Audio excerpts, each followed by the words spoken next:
Okay, here we go. We got the professor, special ed, and vocabulary. And today when I woke up, it was cold, cold, cold. I live in Denver, Colorado, so it's being expected. But some days are just colder than others. And we were like at negative numbers today.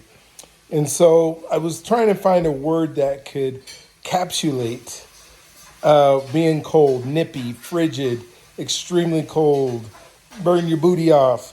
So the word is gelid, not jello, because jello is what you eat, but gelid is just, it is so cold outside. It is gelid, and I'm not going outside, and neither are you. So that is the word, it's G like jello, J like jello, ELLID,